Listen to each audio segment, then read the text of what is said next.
very happy to see you. We've been preparing for this panel. We hope you're as excited as we are to be here. The organizers tell us we are 250 that have registered for this panel. We're, again, very excited. We're going to discuss the following topic: digitization of culture and the creative economy. Benefits, challenges, and roadmaps. Quite a challenging and long title and quite a challenging conversation to have, for sure. My name is Charles Vallerand. I am speaking to you from Montreal, Canada. And before I start, I would like to begin by acknowledging that I am in what was called previously Jehogye, Montreal, which is located on traditional territory of the Kanyen Kehaka people. Now, that is a land of diplomatic meeting. It's a land which is also a diplomatic place of meeting between tribes of Iroquoians, Algonquins, including Algonquin Anishinaabe, Atikamekw, and Huron-Wendat. Montreal is actually a place where the rivers meet and where the native groups, indigenous groups, would come to trade, come to make peace, and come to prepare war as well. This site has been the site of human creativity and storytelling for thousands of years. And I'm thankful that we're able to create, collaborate, play, and work here. So I'm happy to introduce my three guests. We have Jordi Balta-Portoles, UNESCO expert. Hello, Jordi, from Spain. We have Carla Prudencio Ruiz. Hello, Carla, from Mexico. And we have CK Japeth from Uganda. And CK, where are you in Uganda? I didn't ask. I am in Kampala, the capital city. In Kampala, okay.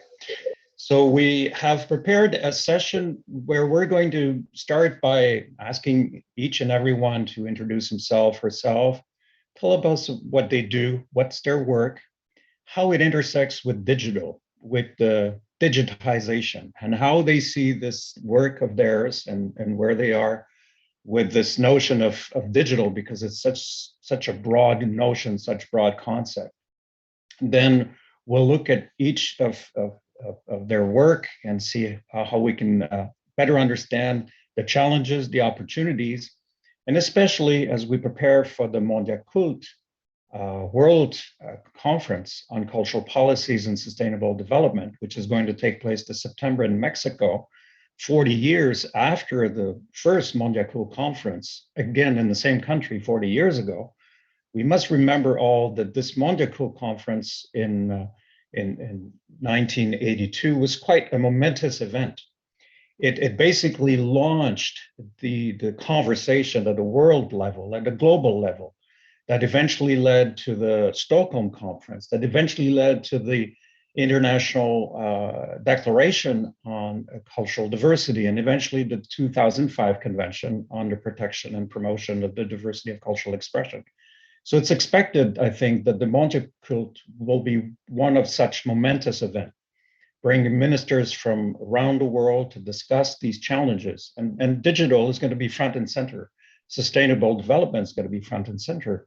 North-South divide, and so on and so forth. So I think it's quite important that these events that are bringing us to the Mondiacult Conference are an occasion for us to make recommendations. So we'll finish this discussion today by each and everyone sharing their, what I call the pitch elevator. If we were with a minister, if we were at the conference in September, what would we want from the ministers, from the global community to agree on? In terms of housekeeping, you're very familiar, I'm sure, with the Teams that we're using here today. With Zoom, it's being recorded. So you will be able to watch this or share it with your peers, with your colleagues. You have a chat. I welcome your questions and suggestions in the chat. I'll try and refer to them as we go through this session. And we have basically an hour. So without further ado, I think it's quite clear the setting is, we know digital is here. We know it's changing everything. We know it's changing. Even things we didn't think were going to be changed are changing. The way we interact, the way we are, the way we consume culture, the way we access culture, it's changing everything. So I'm going to start with you, Jordi, and I'm going to first maybe reveal that we've known each other for a better part of 10 years. I remember meeting you for the first time, and was it in Istanbul? There was a meeting of the U40, under 40 years of age, young professionals, young experts who wanted to be involved and support the 205 convention. It was convened, I believe, by Christine Merkel, who was with the German Commission for UNESCO. And you're one of the bright and smartest, Jordi. Let's be frank, you're one of our best experts. You've just recently coordinated the global report on reshaping cultural policies. So maybe tell us about your work, where you are, and what's your take on digital and how it intersects with your work. Thank you very much, Charles, for the introduction. Indeed, a pleasure to be here and to share memories and to share this time with you. And yeah, lovely to be with you all. So hi everyone. Yeah, so as you say, I work mainly in the field of research and consultancy on cultural policy and international affairs, including the relation between culture and sustainable development, as well as cultural diversity. And I work as part of an organization called Transit Projectes, based near Barcelona in Catalonia, Spain.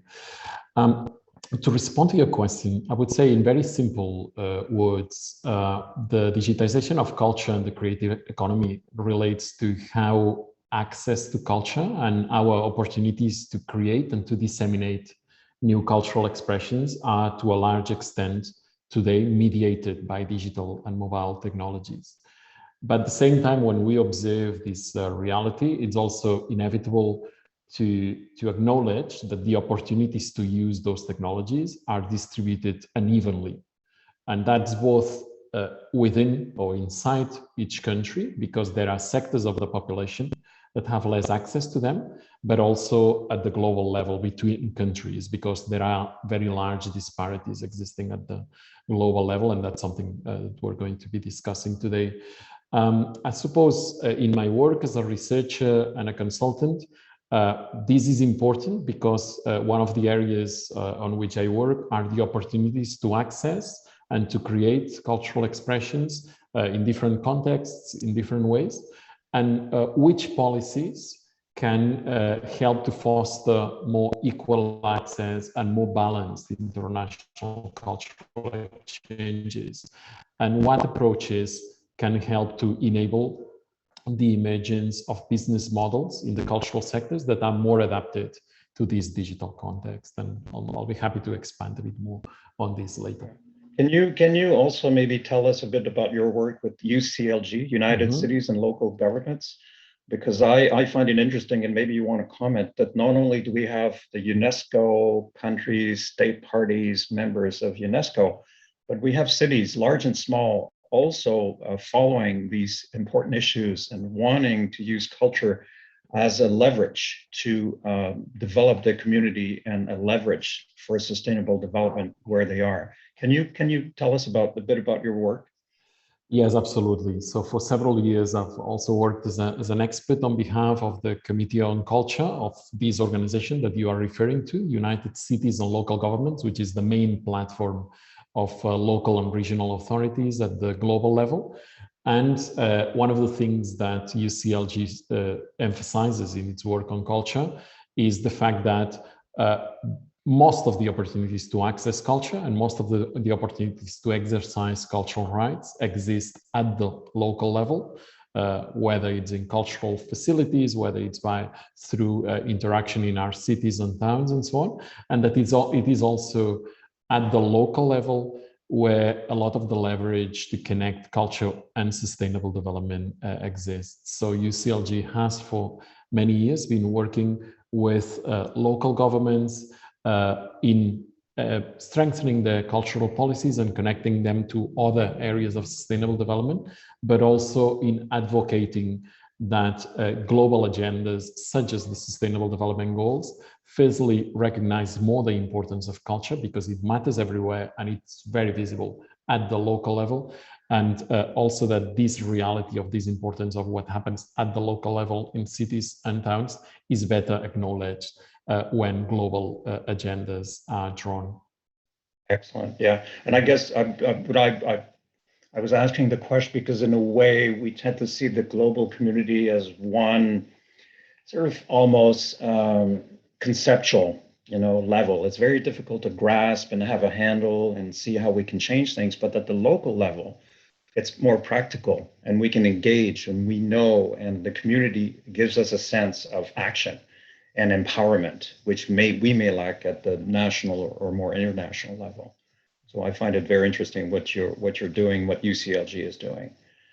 Carla, let me turn to you. Buenos días. Buenos días. Buenos días, Carla.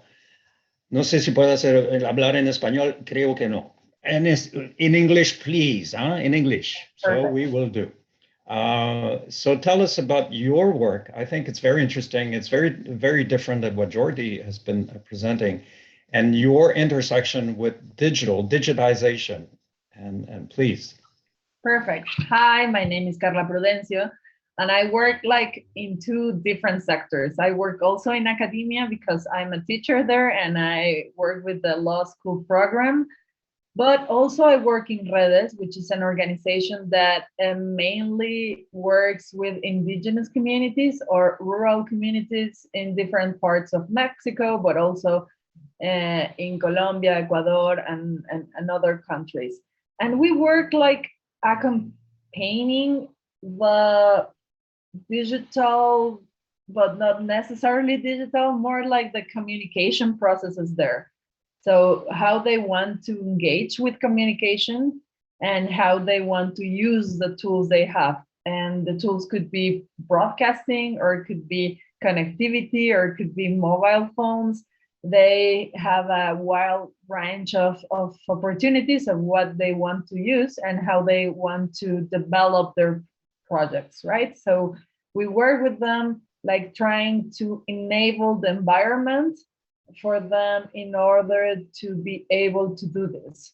So it's interesting, your question, because I think when we talk about digitalization, for us is a key element to understand that it has to be the means, but not the end in itself, right? So in our perspective, in Redes' perspective, the final objective is to create a platform for the exercise of human rights, or especially the exercise of communication, where communities can produce, access, and distribute their own local content, right? So when we talk about digitalization, not any type of digitalization is necessarily good, right? Because some of this process of digitalization can be very extractive, can be based on extractivism of local knowledge, of content, data, and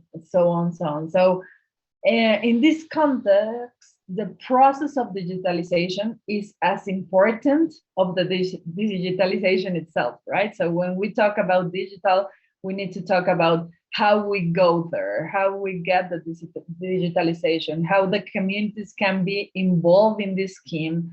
They can think about it, how they can put their own narrative and their own stories there, right? Because sometimes when we talk about these digital processes, or when we talk about this culture, can be understood as something that is already there and they only need this tool, but the digitalization changed everything, changed their processes, changed relationships, changed a lot of things. So I think for us, it's important to understand it like this.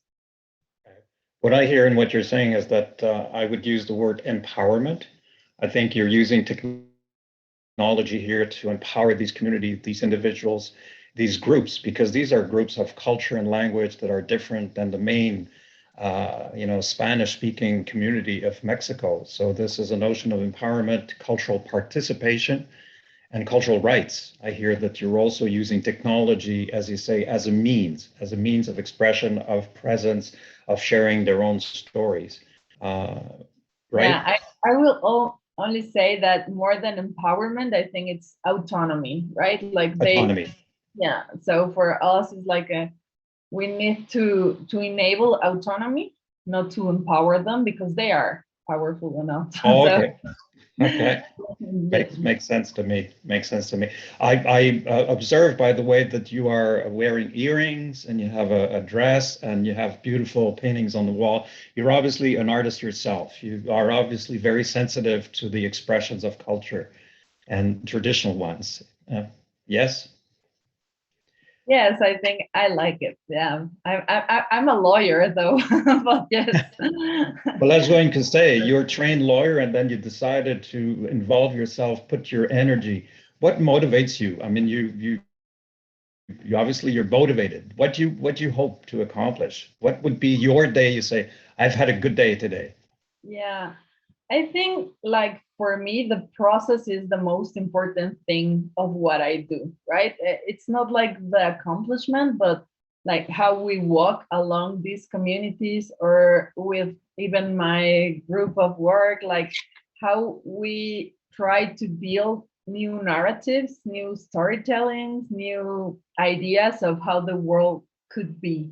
So for me, this is like one of the most important things is like to be able to dream, right, with along these communities to a different world where a lot of voices can be heard, understood, and where we can like share different knowledge, different like kind of doing stuff. So for me, it's interesting to work with digitalization and technology, but because I don't feel like a technology person myself, but I like that it enables different ways to dream, like different ways to see the world. So Well, that's a nice segue to our next speaker, CK. I think you'll relate to that. Reinventing yourself, reinventing your world, using digital.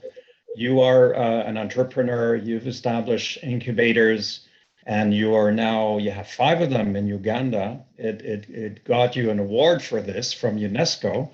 Maybe you can tell us about your dream, your vision, and what motivates you. Thanks, Charles. And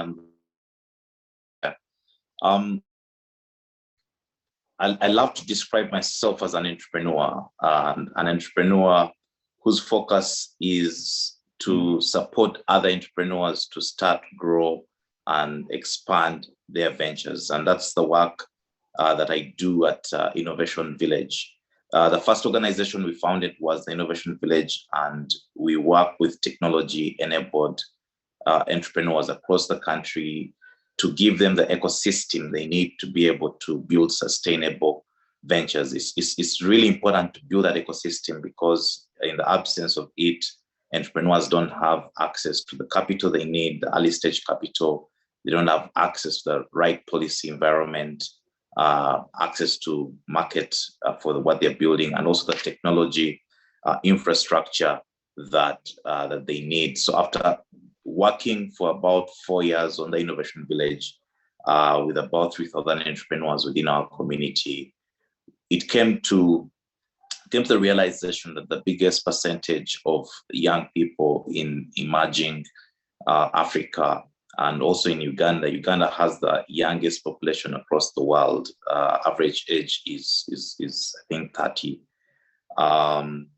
We quickly discovered that the biggest percentage of this population is in the creative and cultural economy. They are artists, they're into fashion, they're into food, film, media, entertainment, and they love to do things with their hands. And that's how we ended up also building Motive, which is the link towards the creative economy and building that ecosystem that entrepreneurs need.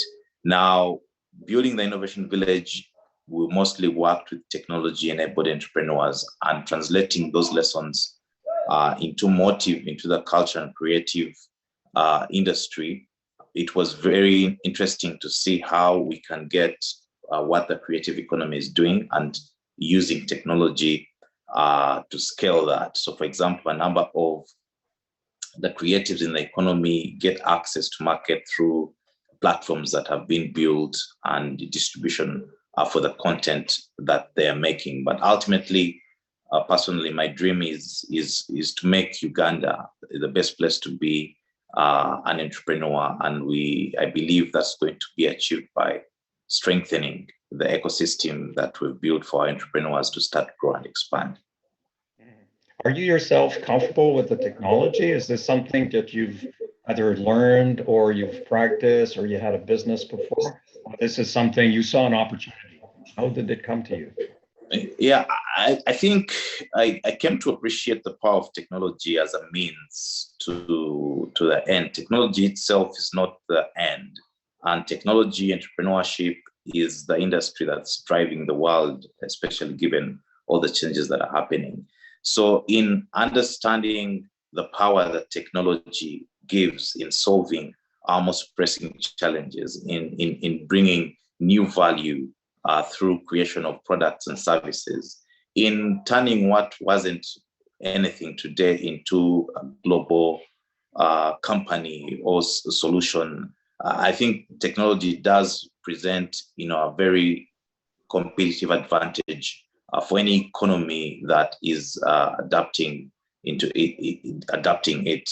And I'm also aware of the limitations of not being able to adapt technology or entrepreneurship in emerging markets, which is why I made it my own purpose to say technology in itself is not going to happen by itself. We need to be deliberate about causing it to happen, about how it happens, and about tapping into that positive, transformative influence it can bring. And I think for me, it's also really critical that we're able to do this as a sustainable enterprise, such that we can create value for the market, value for the country, and also for the continent.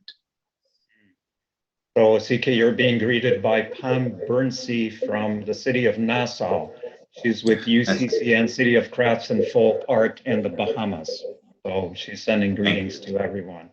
Can you tell us, CK, you won this UNESCO 2021 prize for the creative economy. They found you, and what did they found really extraordinary that would merit this prize that you won? Because you were not in this you were this as an entrepreneur, but UNESCO found merit in your initiative. You were this as an entrepreneur. I think that's a very interesting question, because we, as an entrepreneur and emerging markets, you'll see a lot of entrepreneurship that's not sustainable. Is also probably promoted by international development that operates as a grant-making mechanism that unfortunately doesn't necessarily translate into sustainable entrepreneurship here. So that's a big challenge. How do we create sustainability with entrepreneurs? I think the second biggest challenge is around every person. A lot of the young people in the culture and creative economy are in it because they love it. They're passionate about what they're doing, but they're not able to see how to translate what they're doing into an enterprise, into a business. How do I get my passion into a business? And how do I stop seeing what I love to do as a side gig and keep my day job? So our contribution in the creative economy is that translation of a good idea into a good business idea, something you love to do as something you're passionate about.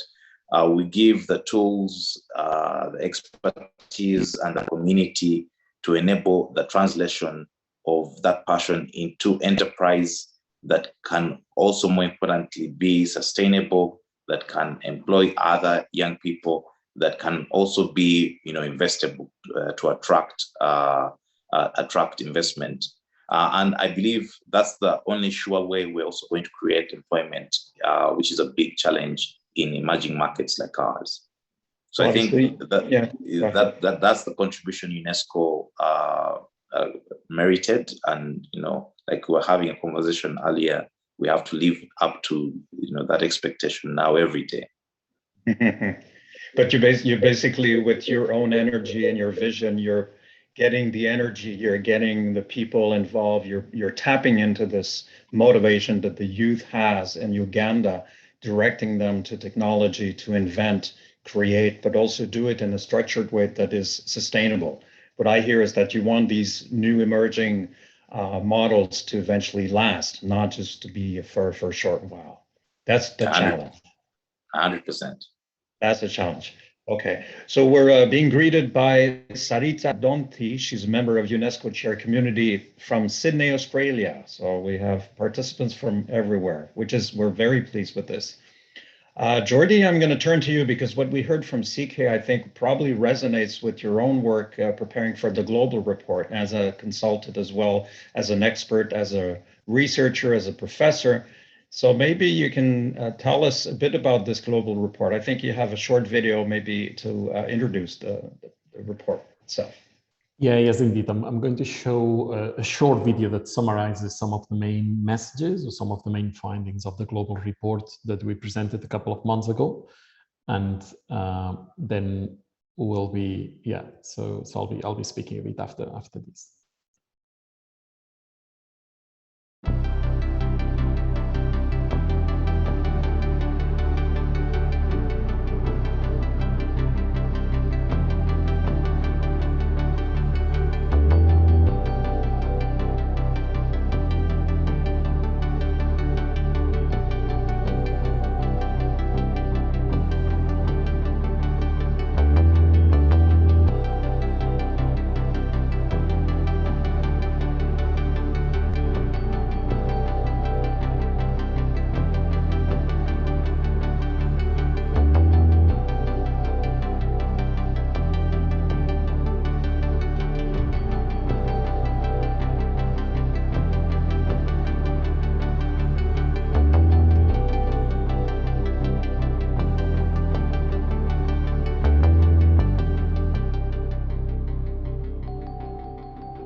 So I think this video helps us understand why it is important to have access to a diversity of cultural expressions, but also some of the challenges that exist in this field. And some of the challenges take place in the digital environment.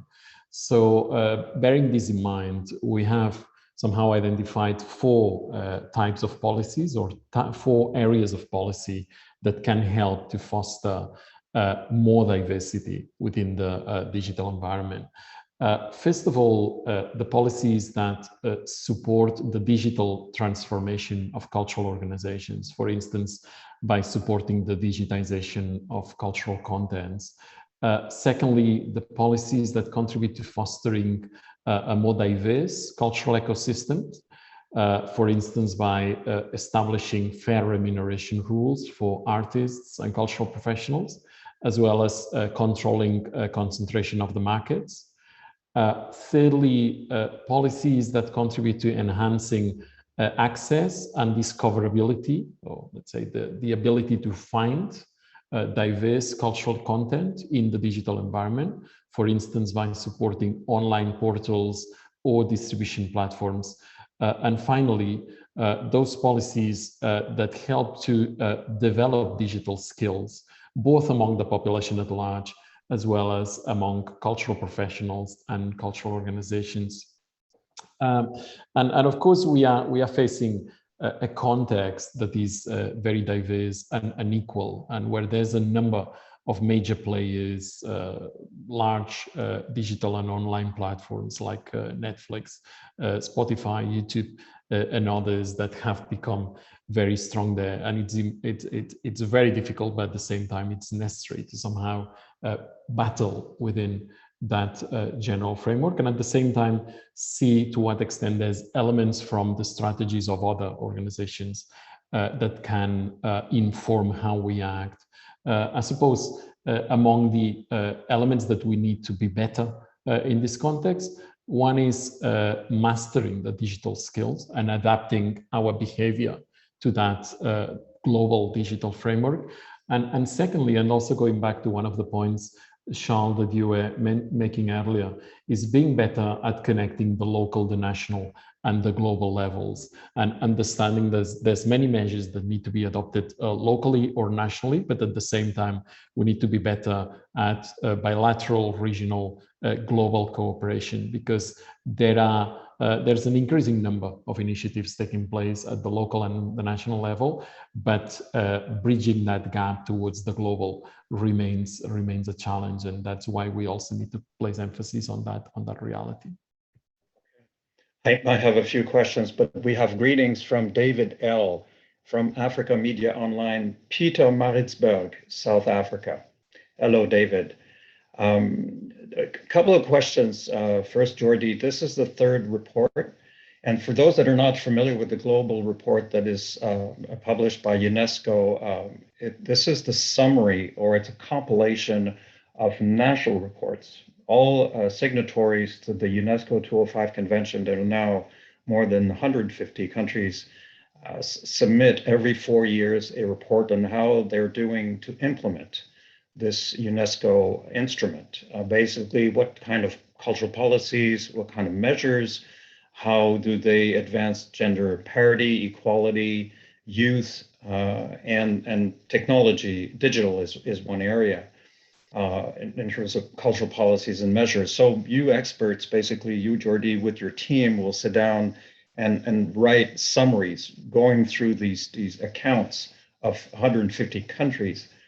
It's very rich, a lot of material, and there's a database now of policies and measures online for those that are interested. You can access, search, and look up these very, very good practices that can be shared. You've been around, Jordi. You've been there more than a decade. What struck you? What was different in this report compared to the previous reports? And do you have examples, not only intellectually and in terms of concept, but things that are on the ground, whether nationally or locally, are going to be leading the way to how we can intersect the diversity of cultural expressions and this digital transformation?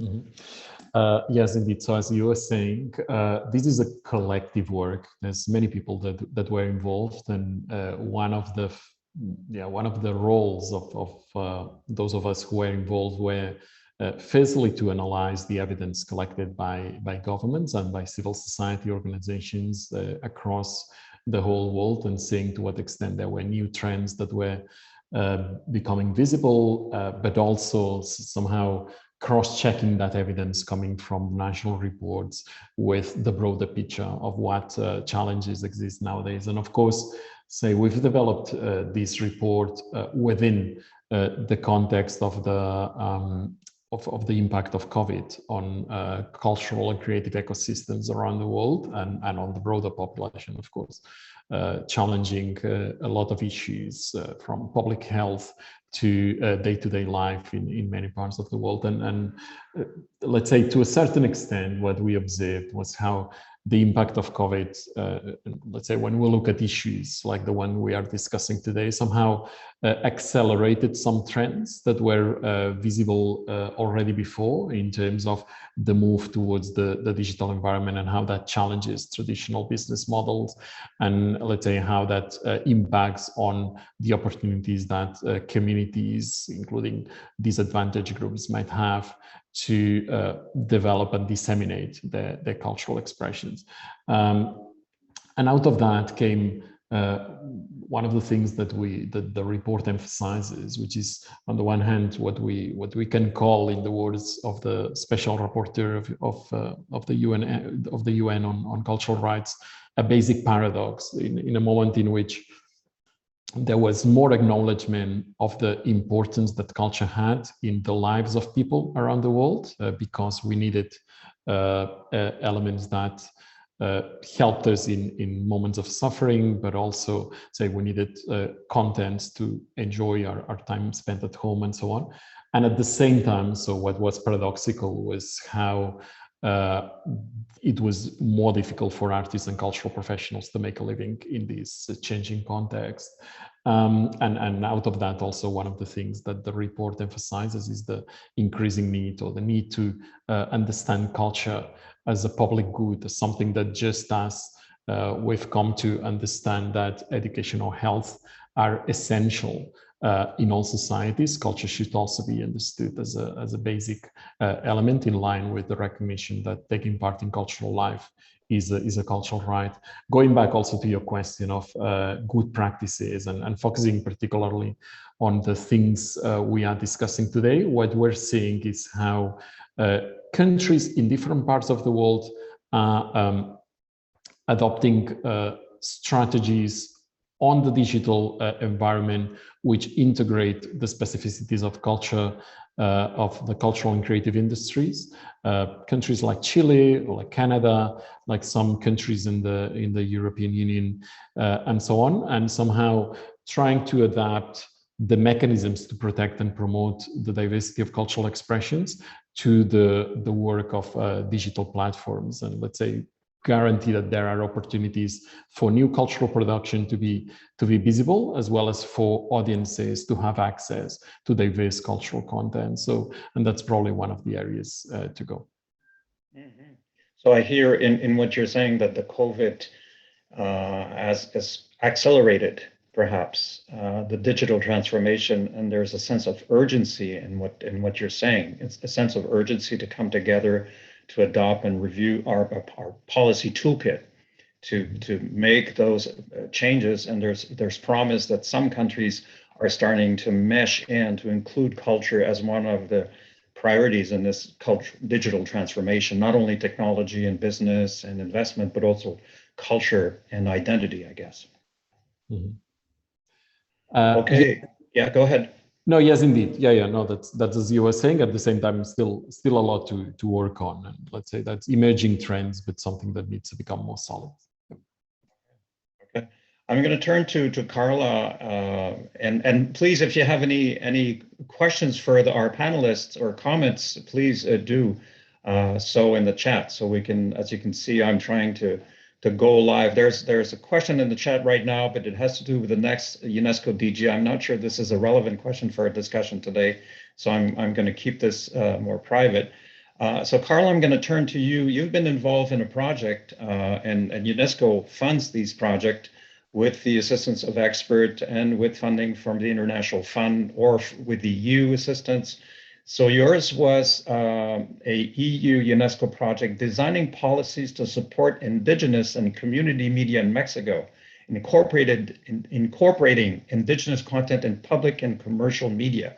So why don't you tell us about your experience and how that is changing the diversity of cultural expression using community media, but possibly technology and digital as well? Thank you very much for the question.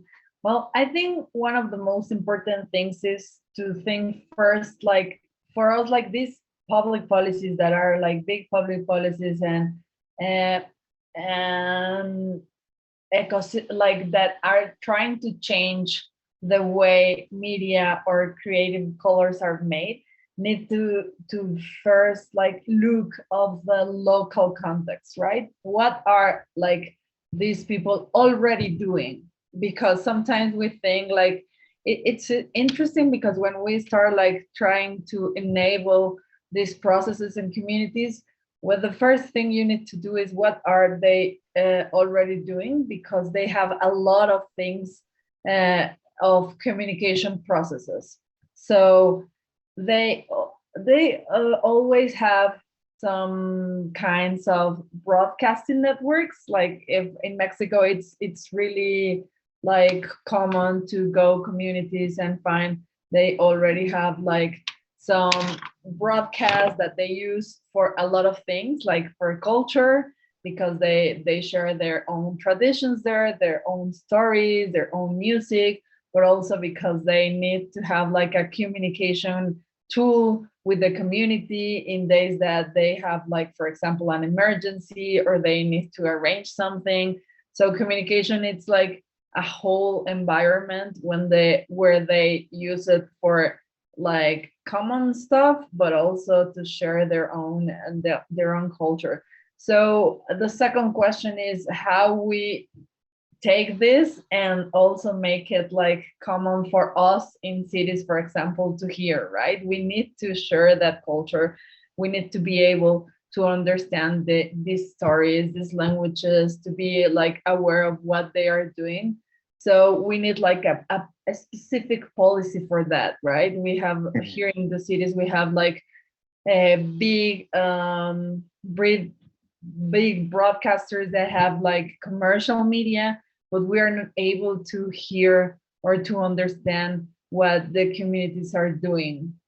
So for us, this is something really important to not only think of the creation, but also the distribution and the production of this content. So we need like to take care of all the chain, right? So we need policies to create and to enable them to keep creating what they are doing. We need to distribute that content, and also they need to produce different content, right? Because sometimes they don't have enough like tools for doing that, and that's why technology, it's a really good like mean for doing this, because it enables us to hear what is happening in Oaxaca, which is a region, or it enables to go to the mountains and hear what they have to say.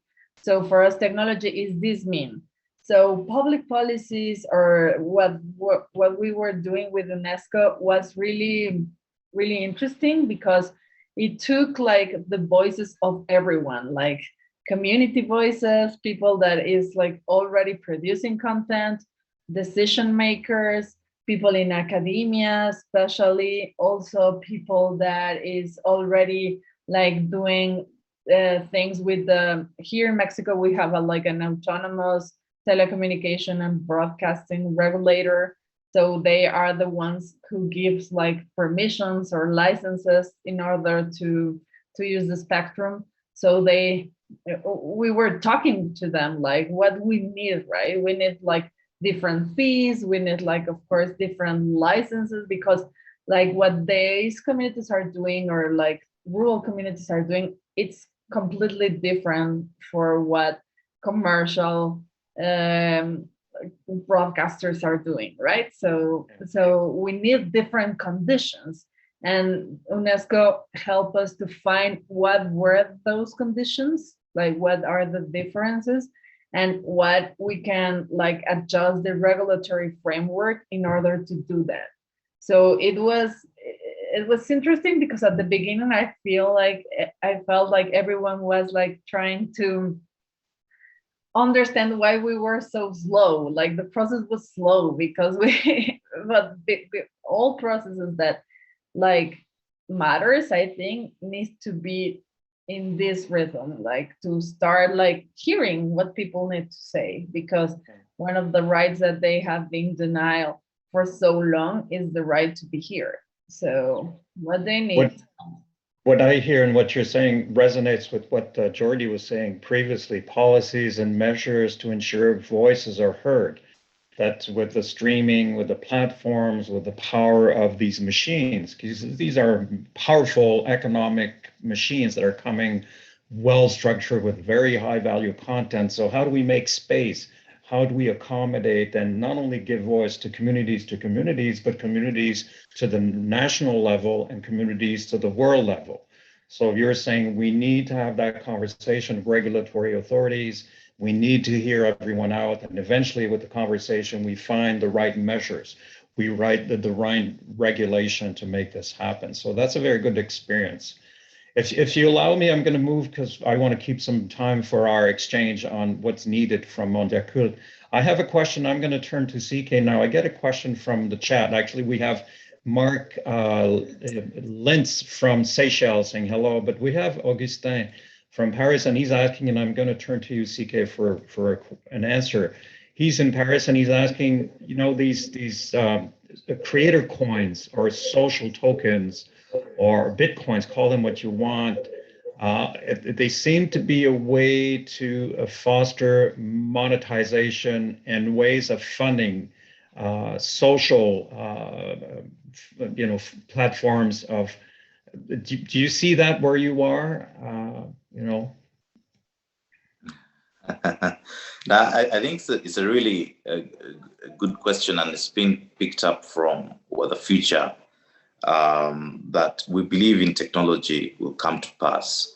I think in Africa, we currently have 1 or 2 countries, one last week, that adapted the coins as a formal